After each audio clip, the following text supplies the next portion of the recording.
Medical assistance is one of the biggest needs in times of disaster. I spoke with Dr. Gary Morsch of Global Care Force, who has spent decades working on humanitarian relief efforts worldwide. I'm just more motivated than ever to do what I can, and for Heart to Heart to do what it can.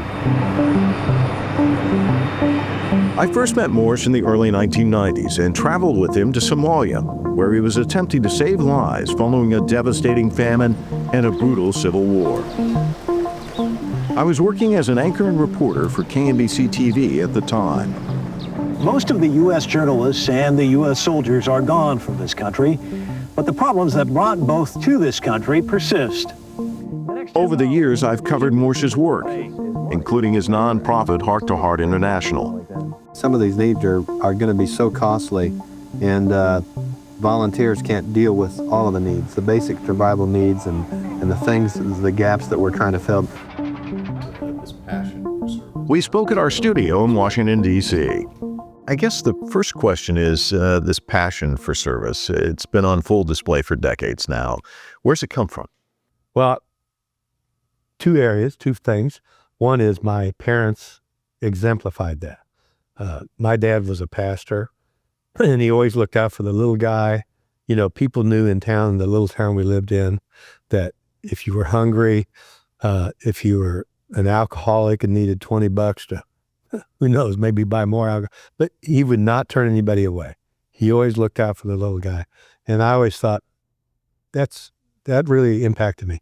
And then as I grew in my own personal faith, you know, if you read any of the writings of all the great religious teachers through history, all of them, they talk about serving each other, not seeing how rich you can get or how powerful, but serving each other. That's it's really the purpose of life.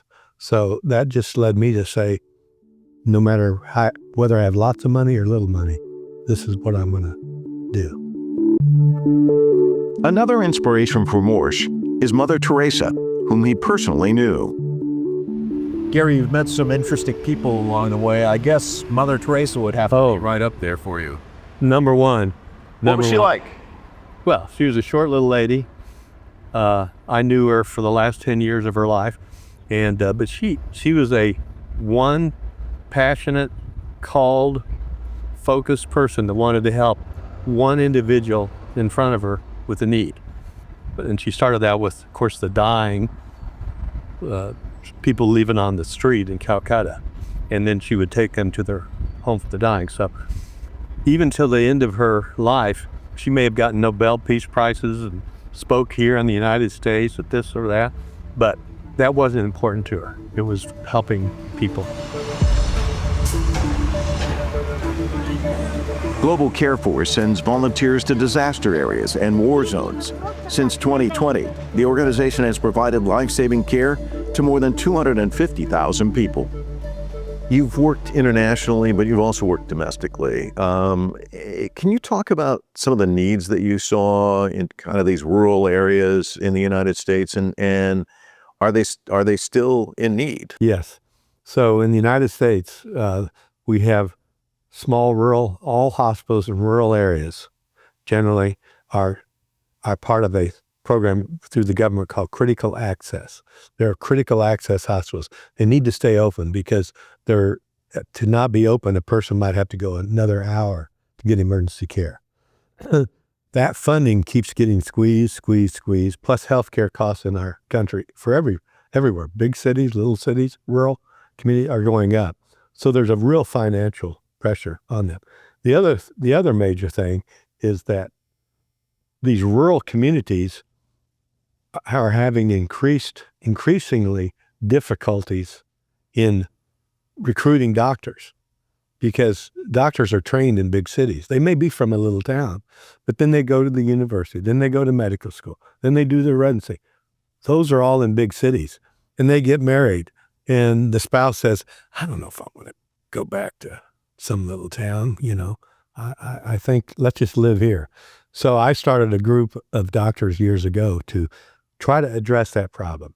And we're doing it very effectively in 7 or 8 states from the Midwest clear out to the West Coast, and helping them provide doctors. Our doctors live in the big cities, but then they go out and work for, say, a week in a small town, very small, low volume hospital, and they'll be on duty for the whole week and do everything from the ER to admitting patients, rounding, and even working in the clinic. These are towns. There's a lot of rural hospitals that have no doctors living in town, no doctors on staff. They only have nurse practitioners. So that's a great need. Talk to me about Global Care Force. I mean, this is another idea generated by you, and one of the things that's been central to your work for all these decades is volunteers, tapping into that. Can you talk about it? So through volunteerism, my goal is to get a volunteer, a normal person in a normal job, could be healthcare, it could be education, and give them the opportunity to do something meaningful in a low resource environment. That could be in the United States on an Indian reservation. It could be in any country in the world. It could be in Ukraine because of the war going on. So that's been my focus. And so Global Care Force actually was founded in 2020 during the COVID crisis.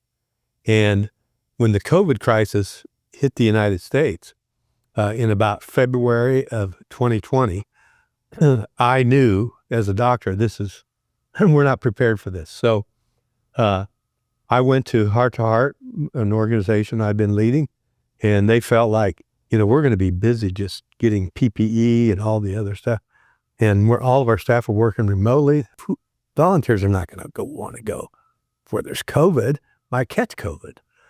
So then I asked my own other company, Docs Who Care, the staffs these rural hospitals, look, we've got thousands of doctors on our roster. This is an all hands on deck moment. And he said, Dad, my son is the CEO. He said, Dad, our doctors will be getting COVID. So then we're going to have to backfill them. And then these hospitals, they'll ask us for more doctors. So he said, I don't think we can do it. And I said, okay, does anybody mind me starting a new not-for-profit? And we called it COVID Care Force. Our first team went to New York City in Queens, that's where COVID blew up in New York City. And we worked at all the major hospitals there. And then I started getting calls from a tribal council member of the Navajo Nation. So I said, okay, I'm going to come out and see. Let's talk. So I flew out to the Navajo Nation and met with their leaders, and we decided we're going to send volunteers there, medical teams. So we did for many years, and we still are sending volunteers out there. But as COVID was waning, the Ukraine war started, and it's been going on, now nearly 3 years. And I thought, now there's going to be a need. And so we've got a great Ukrainian staff that work with us. And so we've been sending teams every month. Now our 33rd team is about ready to depart. Our 32nd team is coming home this week. So we talked about volunteerism, and I think, there's been a flood. We needed to go and shovel some stuff and help out. And people were like, hand me a shovel, but do you want to go to a war zone? I think getting volunteers for that might be a little bit tougher. What's that been like? Well, it is.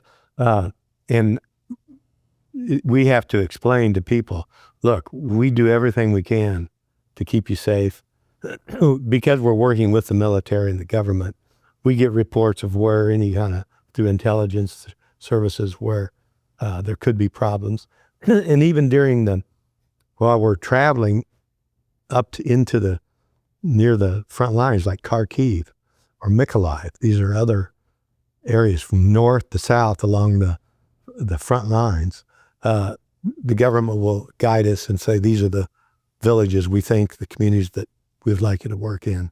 And our volunteers that do go, and many of them have returned 4 and 5 times, because as we go to these communities, we're going back to them every month, and they start to see the same patients, because we're their only medical care they're getting, the only medicines that are available to them. So we have a real crucial role in Ukraine, and thankfully, our volunteers we're already scheduling teams all through 2026. Morsch launched his first humanitarian efforts after going to Ukraine following the Chernobyl nuclear disaster. His trip there led to programs in both Russia and China. It seems so interesting to me now that you're working in Ukraine, because I feel like Ukraine was kind of an impetus for you, because I know Chernobyl. Can you talk about your experience there and treating people after Chernobyl? Well, we went to Minsk, which was the big city where all the radiation blew up from across the border in Chernobyl. And that was at the beginning of heart to heart, because we thought, I wanted to help Russia somewhat, or the Russian republics. So I thought this would be a good place, to start. 5th anniversary of Chernobyl that's coming up. So when I went there with my team, and this was all Rotarians back then, and what we found out is, yes, they had a higher incidence of cancer, people exposed to radiation. They were dealing with it effectively. And there's nothing you can really do about it anyway, except to surveil them to see if there's cancer. And so we felt like, well, that's not a niche for us. So then we went on to Moscow and, of course, saw the pharmacies empty, the lack of medicines. And so then we thought, okay, this is what we're going to do. And that's how the first project to Russia started. But you also ended up in this small town, Bobrov, which I think a lot of people would end up going to the capital, drop their stuff and leave. Exactly. Like, what was the importance of that for you? Well, and we've continued that all over. Like, I went and met with the U.S. ambassador to China, and said, here's what we can do. We want to be a part. This was in 1995, let's just say. And he said, I want you to go to Chengdu. This is a little backwater province in Sichuan. It's very large. And I want you to meet with our consulate there. We have a consul office. And I think that's where you should go, because everybody else is in either Beijing or Shanghai, the Western group. So we went to Chengdu, and that's how we started our program to China.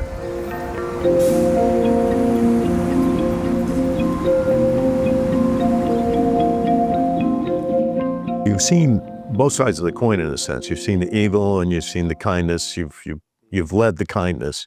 What have you learned about war and about us as people through this whole process? Yeah, good question. Of course, I'm I joined the Army when I was 17 years of age, just out of high school, to go to Vietnam, and then got out and then went into medicine and then rejoined as a reservist and then retired in about 10 years ago. So I've been in war zones as a soldier and, of course, as a civilian, trying to do what we can to help primarily the civilian population that are caught in the crossfires. And what the number one thing I've learned is war is a very terrible, costly, and inefficient way to resolve conflict.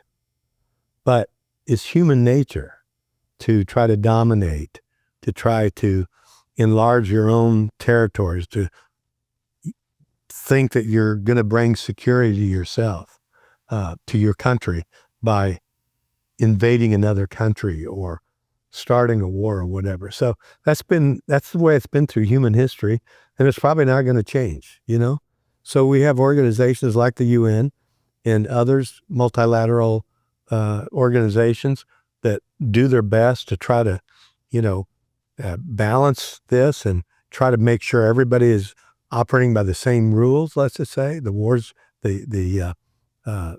rules of engagement. A country doesn't have to follow those, but there's an international code, really a moral code, even in war, and that code has been violated. It's being violated right now in Ukraine, in Russia. It's being violated in Israel and Gaza.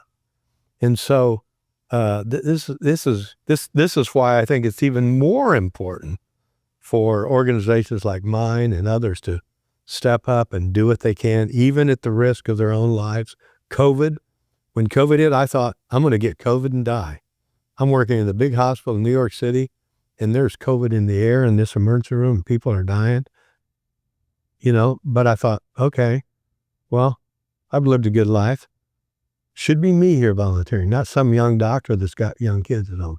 So you just have to balance everything, and each individual has to decide, what am I willing to do? And you know me, I'm willing to take you to Somalia or some other war zone.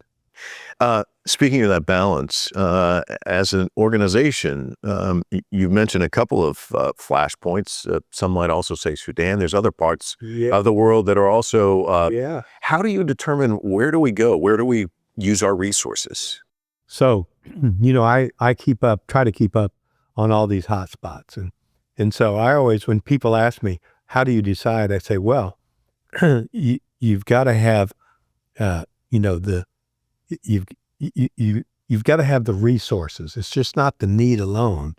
You got to have the resources. You got to have a plan, and you've got to have a service that you can provide that the local authorities or the people around you will say, this is what we need, and we welcome you, and we'll work with you, or we won't attack you, or whatever. And so those things have to come together. And so when they do, got funding, we got volunteers. We have volunteers already signing up for Gaza, because we're also working in Egypt and Jordan right now, because we know Gaza's opening up. We hope it stays up. We're going to be a part of that rebuilding in the medical system for many, many years to come, just like we have in other major disasters and wars. So if we have the resources, we have the volunteers, we have the opportunity and, in a sense, an invitation or a willingness to let us come in, then we'll do it. As you look at your legacy, I mean, at some point you got to say, geez, I'm getting tired. I can't do everything. When you look back on this storied career, what's going to be the one thing you hope everyone remembers you for? Yeah. In one sense, I could talk about the tens of thousands of volunteers that I've been able to mobilize through my work and the transformation of their lives.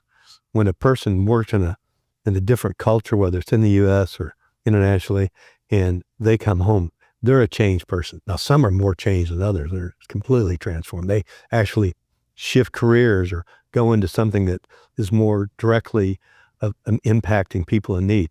But people's lives are transformed. So that's hard to put on, an epitaph on a gravestone. But I guess I would just say, I tried. I was willing to try. And I'm going to keep trying. Yeah, no matter how bad the news is. Well, hopefully the news will get better as long as you keep trying. Mm-hmm. Gary, what a pleasure. Thank you. Thank you, Mike.